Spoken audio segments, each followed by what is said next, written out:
টাঙ্গাইল সদর হসপিটাল।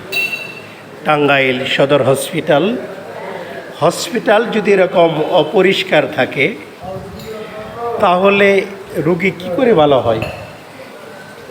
কি অপরিষ্কার হসপিটাল?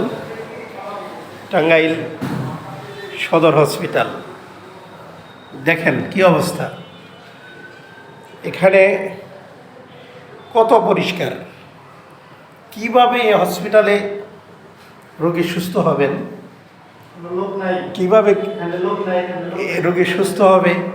সব কিছু আছে, কিন্তু তারা বেতনও নিচ্ছে, কিন্তু পরিষ্কারের কোনো লোক নেই।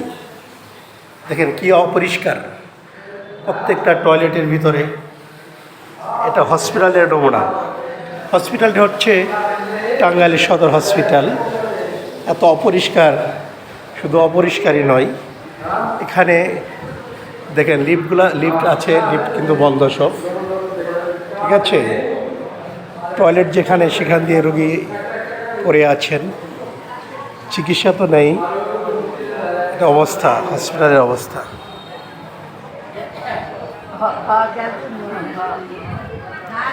টাঙ্গাইল সদর হসপিটাল কি অবস্থা দেখেন।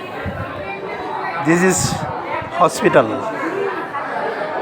টাঙ্গাইল সদর হসপিটাল। হসপিটাল যদি এরকম অপরিষ্কার থাকে তাহলে রোগী কী করে সুস্থ হয়?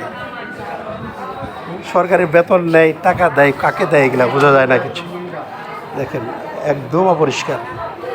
লিফট, দিস ইজ লিফট, এটা লিফট। টাঙ্গাইল হসপিটালের সদর হসপিটাল লিফট তো ব্যবহার হয়ই না। দেখেন ব্যবহার করে না, লোকজন নেই, কি অপরিষ্কার, সব বন্ধ। রোগীরা কীভাবে পড়ে আছে, বালিশ নাই, বেড নাই, চিকিৎসা নেই, কিচ্ছু নেই। কী করে রোগী সুস্থ হয়? দেখেন, আমি যারা দায়িত্বশীল আছেন তাদেরকে দৃষ্টি আকর্ষণ করছি। আসসালামু আলাইকুম রহমতুল্লাহ।